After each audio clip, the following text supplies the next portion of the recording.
नमस्कार दोस्तों, मैं हूं राजा मिश्रा और आपने देखना शुरू कर दिया है जर्नलिस्ट राजा यूट्यूब न्यूज़ चैनल। तो इस चैनल को आप फटाफट से सब्सक्राइब कर दो, तभी आपको डेली धमाकेदार हेडलाइंस जो हैं उसकी नोटिफिकेशन मिलने वाली हैं। तो चलिए शुरू करता हूं आज की कुछ धमाकेदार हेडलाइंस जो मैं आपके सामने रखना चाहता हूं। देश के 21 पूर्व न्यायाधीशों ने सीजेआई यानी कि chief justice of India DY Chandrachud को आज एक चिट्ठी लिखी है। न्यायपालिका पर बढ़ते दबाव पर चिंता जताते हुए 21 न्यायाधीशों ने यह चिट्ठी सीजेआई को लिखी है, जिसमें से 17 हाई कोर्ट और 4 सुप्रीम कोर्ट के न्यायाधीश शामिल हैं। दिल्ली के चीफ मिनिस्टर अरविंद केजरीवाल की याचिका पर आज सुप्रीम कोर्ट में सुनवाई होनी है। हाईकोर्ट के फैसले को केजरीवाल ने चुनौती दिया है। आपको बता दूं कि इसके पहले उन्होंने राउंड एवेन्यू कोर्ट में चुनौती दी थी, जहां पर इनके फैसले को खारिज कर दिया गया था, जिसके बाद से केजरीवाल ने सुप्रीम कोर्ट में मामला दायर किया था। वाराणसी रोपवे की बात कर लें तो अगले साल यानी 2025 में देश का पहला अर्बन ट्रांसपोर्ट रोपवे जो बनारस में बन रहा है वह तैयार हो जाएगा।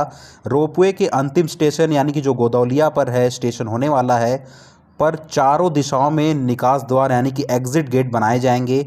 जल्द ही इसका ट्रायल भी हमें देखने को मिलने वाला है। तो देश का पहला और दुनिया का तीसरा रोपवे जो है वह बनारस में बन रहा है, बहुत बड़ी बात है।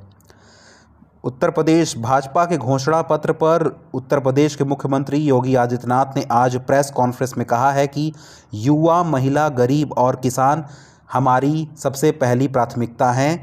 उन्होंने कहा कि प्रधानमंत्री मोदी के अमृत काल में यह पहला लोकसभा चुनाव होने वाला है। यह देश का 18वां लोकसभा चुनाव भी होने वाला है, जहां पर साफ कि पूर्ण बहुमत से भारतीय जनता पार्टी आने वाली है। देश के युवा, किसान, महिला सभी जान रहे हैं कि भारतीय जनता पार्टी ने ही उनके हित में काम किया है। तो ऐसा आज प्रेस कॉन्फ्रेंस में योगी आदित्यनाथ ने कुछ बातें कही हैं। पंजाब के चीफ मिनिस्टर भगवंत सिंह मान आज दोपहर तिहाड़ जेल में बंद आम आदमी पार्टी के संयोजक व दिल्ली के चीफ मिनिस्टर अरविंद केजरीवाल से मुलाकात करने वाले हैं। वही जेल प्रबंधक की माने तो उनका जो मीटिंग होगा वह कोई वीआईपी ट्रीटमेंट वाला मीटिंग नहीं होगा, एक नॉर्मल यूजुअली मीटिंग होने वाला है। भारतीय जनता पार्टी के राष्ट्रीय अध्यक्ष जेपी नड्डा आज उत्तराखंड के टिहरी में जनसभा को संबोधित करने वाले हैं। वह वहां पर भारतीय जनता पार्टी की प्रत्याशी माला राज्यलक्ष्मी के लिए समर्थन मांगने के लिए आज वहां पर पहुंचने वाले हैं और उनको वोट के लिए अपील भी करने वाले हैं जनता से। लोकसभा चुनाव 2024 का पहले चरण का मतदान 19 अप्रैल को होने वाला है। तो इस बीच जो सभी चुनावी प्रचार हैं बहुत तेज़ हो चुके हैं, सभी पार्टियां अपनी प्रचार को तेज़ कर दिए हैं। इस बीच कांग्रेस के प्रचार अभियान में तेज़ी भी ये देखने को मिली है। आज राजस्थान के अलवर और दौसा में रोड शो और सभा को संबोधित करने वाली हैं प्रियंका गांधी वाड्रा। दिल्ली के शराब घोटाले में एक्साइज पॉलिसी मामले में बीआरएस नेता के कविता को झटका लगा है। राउंड एवेन्यू कोर्ट ने 23 अप्रैल तक न्यायिक हिरासत में भेज दिया है के कविता को। आपको बता दूं कि उनके ऊपर दिल्ली के जो शराब मामला है, शराब घोटाले में मनी लॉन्ड्रिंग का मामला लगाया गया है, जिसके ऊपर उनके ऊपर भी कार्रवाई चल रही है। बायजूस इंडिया की तरफ से खबर आई है। बायजूस इंडिया के सीईओ अर्जुन मोहन ने आज इस्तीफा दे दिया है अपने पद से। वहीं सूत्रों की माने तो रविंद्रन खुद अब बायजूस की जिम्मेदारी संभालने वाले हैं। पूरे दुनिया में एक बार फिर से युद्ध शुरू हो चुका है। हम इसे वर्ल्ड वॉर 3 भी कह सकते हैं। ऐसा वर्ल्ड वॉर 3 जो रुक रुक के हो रहा है सभी देशों के बीच में। पहले रशिया यूक्रेन, फिर इजराइल हमास और अब इजराइल और ईरान में युद्ध शुरू हो चुका है।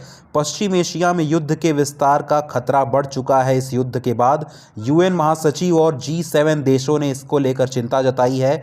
आपको बता दूं कि ईरान ने इजराइल के ऊपर हमला किया है, जहां पर सभी देशों ने मिलकर इजराइल का साथ देते हुए ईरान के सभी विमानों को ध्वस्त कर दिया।